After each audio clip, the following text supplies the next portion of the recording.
अस्पताल में है साहब। मेरा पति इधर उधर पागलों की तरह घूम रहा है। मैं खेतों में काम कर रही हूँ और आप मेरे साथ ये बात कर रहे हैं। बदनामी कर रहे हैं मेरे बेटे की। आपकी हिम्मत कैसे हुई ये सब बात करने की?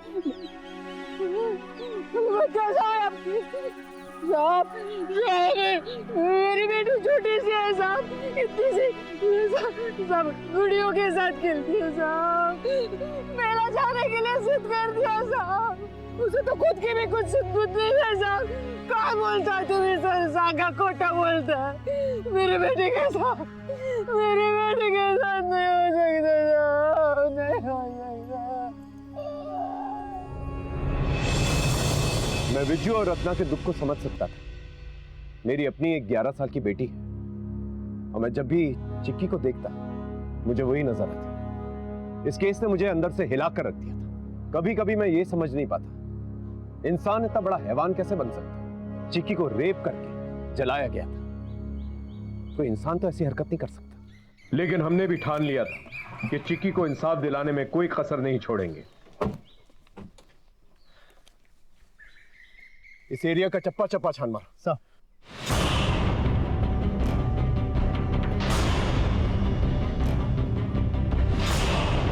एक छोटी सी बच्ची के साथ इतनी घटिया हरकत की जाती है। ये जिस किसी ने भी किया है ना, उसे बचना नहीं चाहिए। और गांव के लोगों से भी पूछताछ कर। और किसी को कुछ भी पता नहीं चलेगा।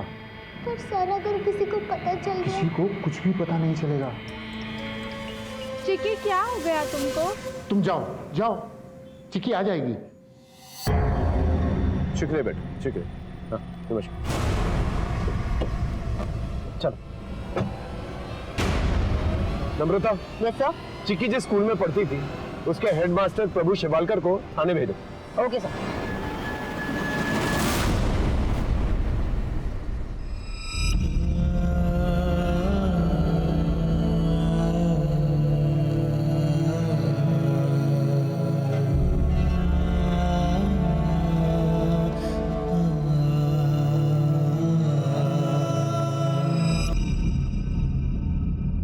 सर मैंने चिक्की के स्कूल जाकर पता किया। जिस दिन चिक्की के साथ वो सब कुछ हुआ उसी दिन से हेडमास्टर शिवलकर यहाँ नहीं है। लोगों का कहना है कि वो स्कूल के काम से कहीं बाहर गया था। उसका फोन ट्राई किया? यस सर, पर वो भी नॉट रीचेबल है। पता करो ये प्रभु शिवालकर है कहाँ, और जहाँ पर भी उसे उठा कर लेके आओ। Okay sir.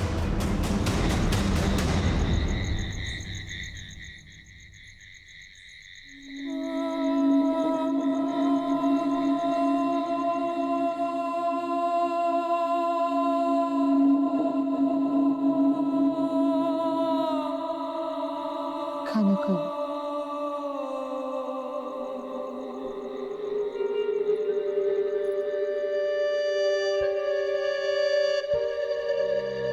खाऊंगी।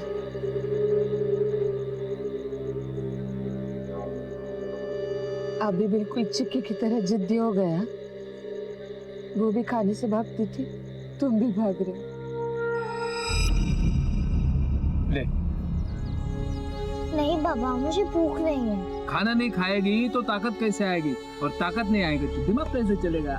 नहीं बाबा, मैंने कहा ना मुझे भूख नहीं है। अच्छा आई के लिए तो खाएगी ना? हाँ ले खा ले बेटा। आई कितना प्यार से खाना बनाती है ना? हाँ तो खा। शाबाश, अच्छा बना है ना? बस बाबा की आई के लिए खा लिया, बाबा के लिए नहीं खाएगी? बाबा के ठीक है।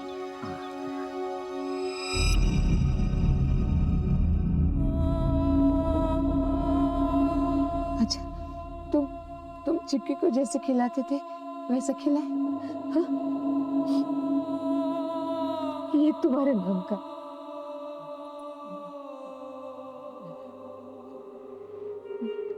मेरे नाम का। मैं खाना अच्छा बनाती है ना, खाओ।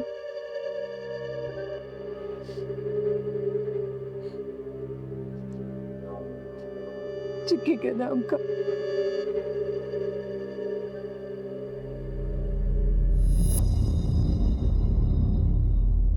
क्या हुआ अपने चिक्की को? हाँ? कुछ नहीं, तुम खाओ। नहीं वो चिक्की को क्या हुआ है?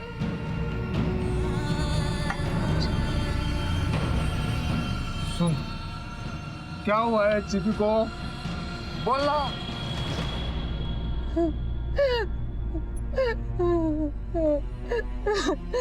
किसी और के भूख अपने बच्चे को खा गए।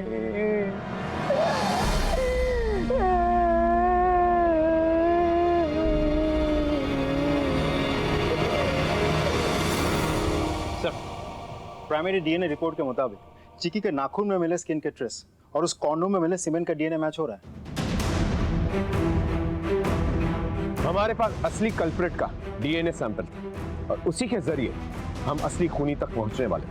हमारे सामने 3 सस्पेक्ट्स, परवेज, सखाराम और प्रभु शिवलकर।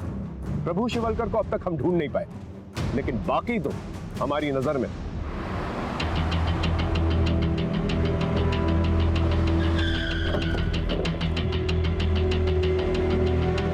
परवेज, सलाम सर। चिक्की का रेप हुआ है। डीएनए टेस्ट के लिए तुम्हें हमारे साथ थाने चलना होगा।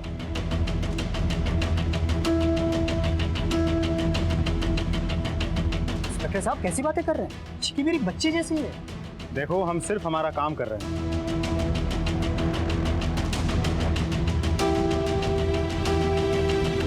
सखाराम,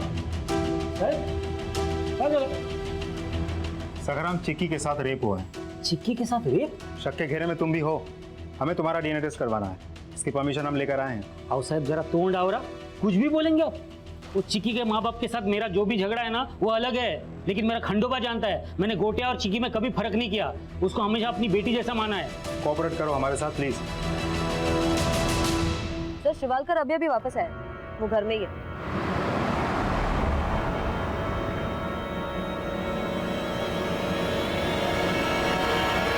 आप ही ने चिक्की का रेप किया और जब चिक्की रोने लग गई तो आप घबरा गए कि आपकी इज्जत पानी में ना मिल जाए, इसलिए घबरा के आपने चिक्की को मार डाला इससे पहले कि वो घर पहुंचती। बोलिए, सच बोल रहा हूँ? सर ये आप क्या कह रहे हैं? मुझे तो पता भी नहीं था कि चिक्की के साथ इतना सब कुछ हुआ है। चिक्की मेरी बेटी जैसी है और आप इतना बड़ा इल्जाम मेरे ऊपर लगा रहे हैं। वारदात वाले दिन स्कूल में चिक्की आपके सामने थी, वो रो रही थी। ऐसा क्या किया था आपने? सर उस दिन स्कूल में एग्जाम था। बेटा बेटा बता ना क्या हुआ है। सर वो परीक्षा चल रही थी ना, मुझे टॉयलेट जाना था तो मैम ने मुझे नहीं जाने दिया, इसलिए कपड़ों में हो गया। कोई बात नहीं बेटा, ऐसा सबके साथ हो जाता है।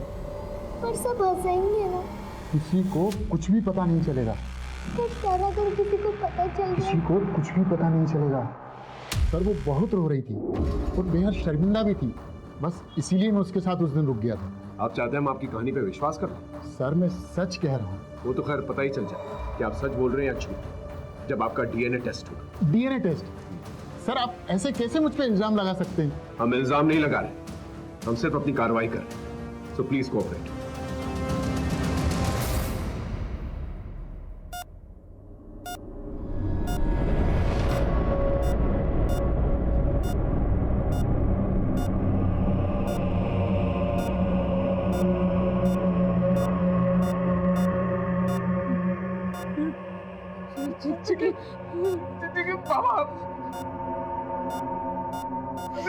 आई बाबा, तू ठीक हो जाएगी बेटा, तू ठीक हो जाएगी। तू ठीक हो जाएगी। मैं डॉक्टर को बुलाता हूँ। डॉक्टर। आप हटिए, आप हटिए। डॉक्टर साहब ठीक हो जाएगी ना? आप चलिए बाहर, तुम्हें बाहर प्लीज। चलिए चलिए, मैं देखता हूँ। वो कुछ बोल रही है डॉक्टर साहब। प्लीज। अब बाहर चलिए।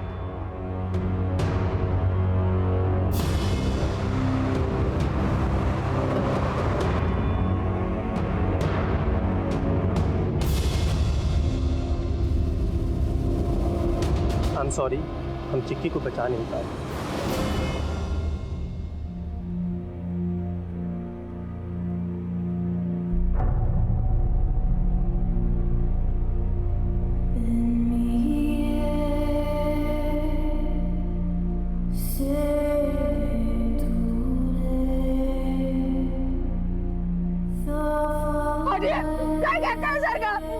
मेरी बेटी, मैं कहीं नहीं लेके जाने दूंगी इसको। तो जला दिया। किसी ने क्या बिगाड़ा था, किसी का क्या बिगाड़ा था मेरी चिक्की ने। तुमको याद है एक बार उंगली जल गई थी तो कितना रोई थी। अभी पूरा जला दिया मेरे बेटे को। तुम लोग इसको पूरा जलाने के लिए लेके जा रहे हैं, कितना जलाओगे? केली जाने दो उसको। मैं नहीं जाने दूंगी मेरे बेटे को। आई तुला सोडून कुठे नहीं जाना। मैं खेत में नहीं जाऊंगी, मैं काम करने के लिए नहीं जाऊंगी, तू मेरे साथ रहेगी ना। वो गई, अब जाने दो उसे। मैं नहीं जाऊंगी। मैं नहीं जाऊंगी। मेरे को छोड़ो, मेरे बच्चे।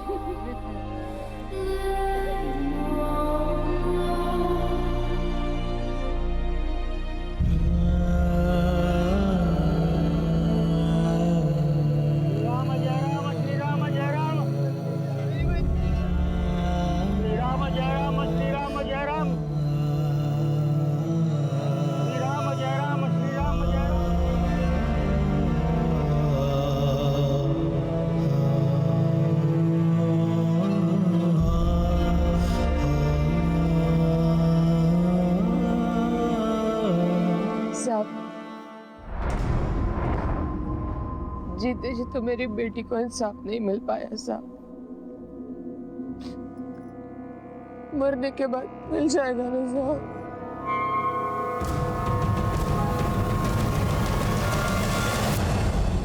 सर, शिवलकर, सखाराम और परवेज तीनों की प्राइमरी डीएनए रिपोर्ट आ गई, लेकिन चिकी का रेप जिसने किया था उसके साथ इन तीनों में से किसी का भी डीएनए मैच नहीं करता। वो कोई और ही है सर। सखाराम, परवेज, शिरवरकर, इन तीनों में से किसी ने भी आपकी बेटी के साथ कुछ भी नहीं किया। कोई और है जिसमें शक है आपको, जो आपकी बेटी के नजदीक हो?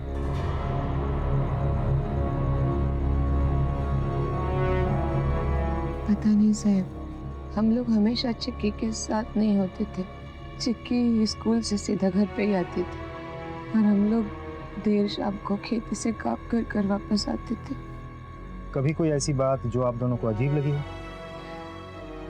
हाँ साहब, चिक्की के बस्ते में हमने चॉकलेट और टाफियां देखी थी। ये सब उसे कौन देता? पता नहीं साहब, हमने कभी पूछा नहीं और चिक्की ने कभी बताया नहीं। हमें लगता था कि स्कूल के हेडमास्टर देते होंगे, बहुत मानते थे उसको। हम अक्सर अपने बच्चों की छोटी मोटी बातों को नजरअंदाज कर देते हैं। उन्हें अगर कोई टॉफी देता है, गिफ्ट देता है, गुड़िया देता है, तो हम खुश हो जाते हैं कि वो हमारे बच्चों से प्यार करता है, स्नेह करता है। लेकिन ये प्यार और स्नेह कब वासना में बदल जाए, ये हम सोच तक नहीं सकते। हमें लगता है बच्चों के साथ क्या हो सकता है, गलत तो सिर्फ बड़ी लड़कियों के साथ ही होता है। इसीलिए हम अक्सर ऐसी दस्तक को नजरअंदाज कर देते हैं और हम ये भूल जाते हैं कि बच्चे ही ऐसे क्रिमिनल्स का सबसे इजी टारगेट बनते हैं। और रत्ना ने भी यही गलती की। उसे उसी वक्त चिक्की से ये पूछना चाहिए था कि ये सारे गिफ्ट्स उसे किसने दिए। लेकिन अब चिक्की मर चुकी, हमारे सारे रास्ते बंद हो चुके। एक पल के लिए तो मुझे लगा कि हम ये केस सॉल्व ही नहीं कर पाएंगे, लेकिन तभी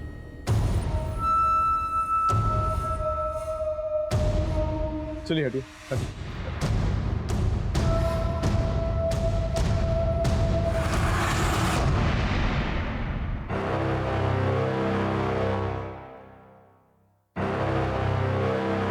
मुझे एक सुसाइड नोट मिला है। पाटिल सरपंच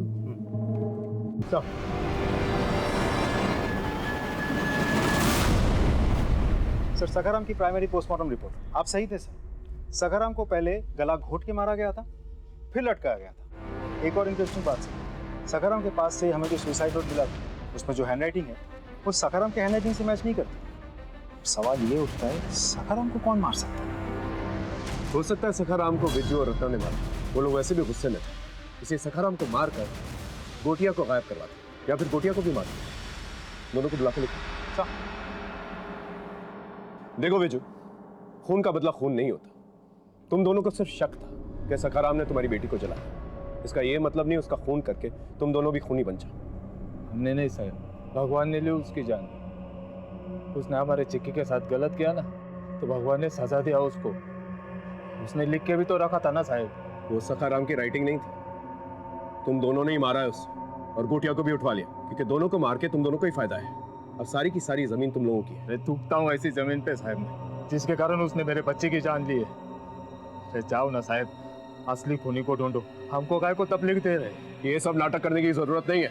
हम अच्छी तरह जानते हैं तुम दोनों ने ही मारा उसे, क्योंकि उसे मारकर अब सारी की सारी जमीन जायदाद तुम दोनों की हो जाती है, और साथ ही साथ बदला भी पूरा हो जाता है। बोलो।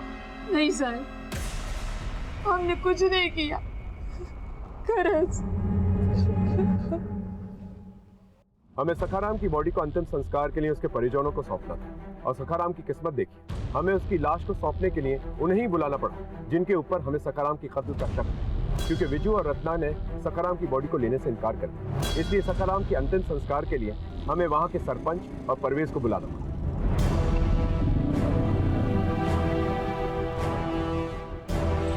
सलाम। नमस्कार। नमस्कार सरपंच। आप लोग अंदर जाके साइन कर दीजिए और बॉडी ले जाने की फॉर्मेलिटीज पूरी कर लीजिए। पावर ठीक, इन सबको अंदर ले जाओ। जी सर, जाइए आप लोग।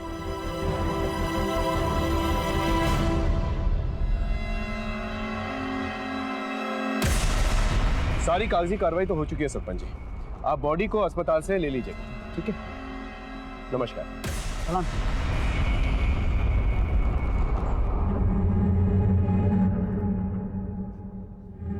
अरे परवेज जी साहब, तुम्हारी बाइक को क्या हुआ?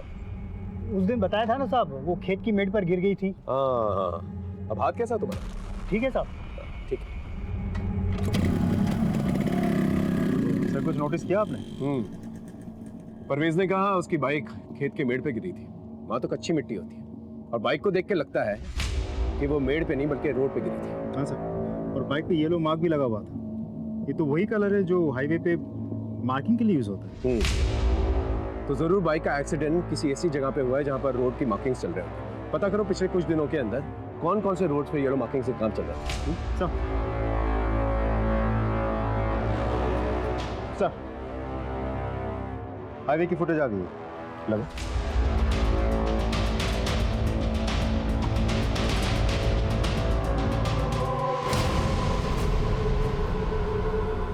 कि परवेज के पीछे लड़का कौन? सर कुछ समझ में नहीं आया, इससे पहले तो कभी नहीं देखा। एक काम करो, परवेज की कुंडली निकल और इस लड़के की और परवेज की जितनी जानकारी हो सके वो निकल, और पता करो कि परवेज ने हमसे झूठ क्यों बोला। सर जी साहब, मैंने कोई झूठ नहीं बोला था। अच्छा, कोई झूठ नहीं बोला तूने? चल हम बताते हैं क्या झूठ बोला तूने। पटेल सर,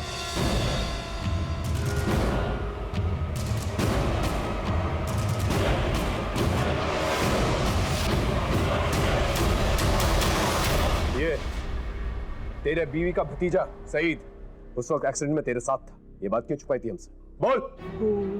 वो साहब, चल ये बात भी हम ही बताते थे। देखो, चिक्की पर मिला डीएनए और इसका डीएनए मैच करता है। चल अब कहानी बोलना शुरू।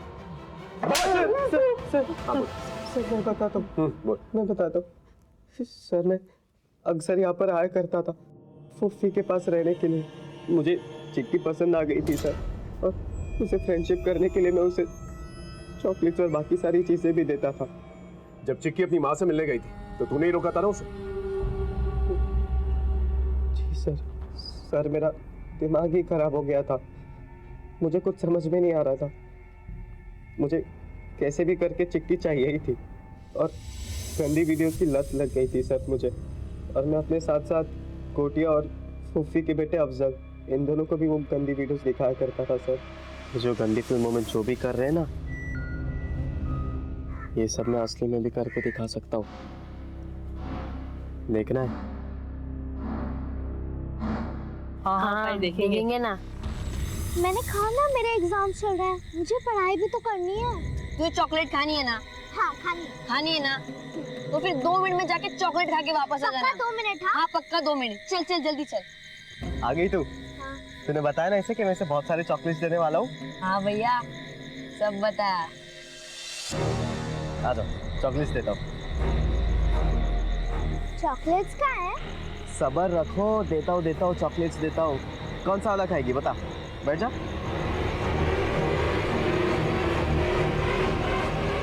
सर मुझे वो चॉकलेट दे दो।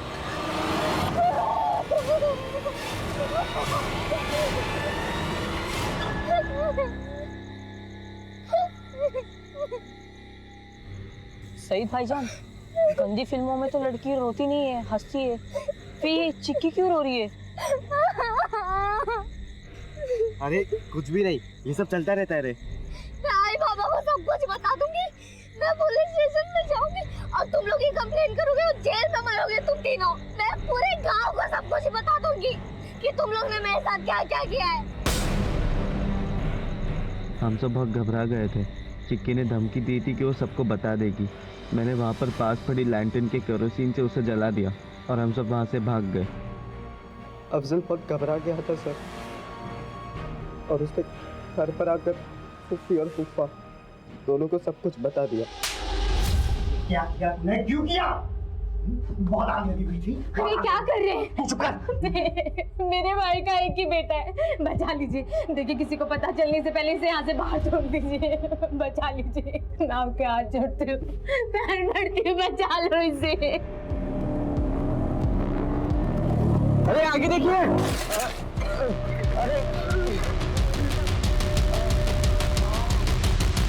गोटिया हमारी पुलिस टीम को खराब हालत में खेतों के आसपास मिला।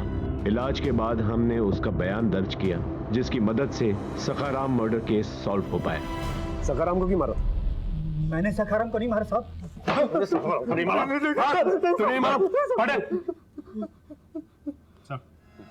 ये देख। मेरे बाबा को अफजल के बाबा परेश चाचा ने मारा है। चल अब तोती की तरह बोलना शुरू कर। साहब दरअसल गोटिया ने सखाराम को सब कुछ बता दिया था और सखाराम ने मुझे गुस्से में फोन किया। मेरे को गोटिया ने सब कुछ बता दिया है। अभी तेरे वो सईद को और तेरे को दोनों को जेल की चक्की नहीं पिसवाई ना तो मेरा नाम सखाराम नहीं है। आएगा। Hello hello. अरे वो मेरे खानदान की बेटी है। साला बेशरम आदमी, तू मेरे घर पे आया कैसे? मेरे को समझाने की कोशिश करता है। मेरे को नहीं छोड़ेगा नहीं मैं। अरे भाई पुलिस की फोन से खराब।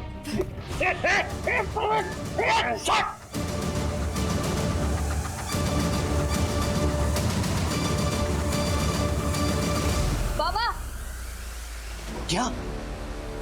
रोक! और पुलिस को गुमराह करने के लिए सखाराम का एक सुसाइड नोट भी लिख दिया तुमने। शर्म आती है तुम जैसे लोगों पर। इसे समझाने के बजाय इसके गुनाहों पे पर्दा डाल रहे थे। अगर ऐसा नहीं करते तो आज चिक्की जिंदा होती और सखाराम को मारने की जरूरत भी नहीं पड़ती। सारी जिंदगी जेल में सड़ते रहना और यही सोचते रहना।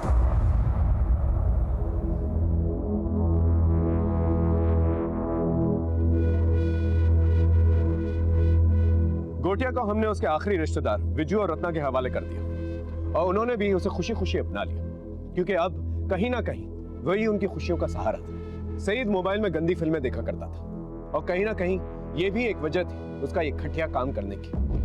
आजकल की टेक्नो फ्रेंडली दुनिया में हम अपने बच्चों को मोबाइल फोन से तो दूर नहीं रख सकते, लेकिन कम से कम माँ बाप इतना तो कर सकते हैं कि वो अपने बच्चों का मोबाइल फोन या लैपटॉप चेक करें। और सिर्फ अपने बच्चे ही नहीं, उनके दोस्तों की हरकतों पर भी ध्यान रखना चाहिए। चिक्की के साथ जो कुछ भी हुआ उसे भुलाना नामुमकिन था, लेकिन कहीं ना कहीं दोष माँ बाप का भी था, क्योंकि चिक्की के साथ जो कुछ भी होने वाला था उसकी दस्तक उन्हें मिलती रही, लेकिन फिर भी उसे वो नजरअंदाज करते रहे।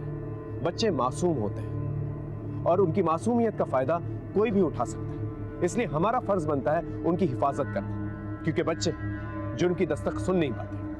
सर मालूम है गांव में एक लूट की घटना घटी, हमें तुरंत निकलना होगा।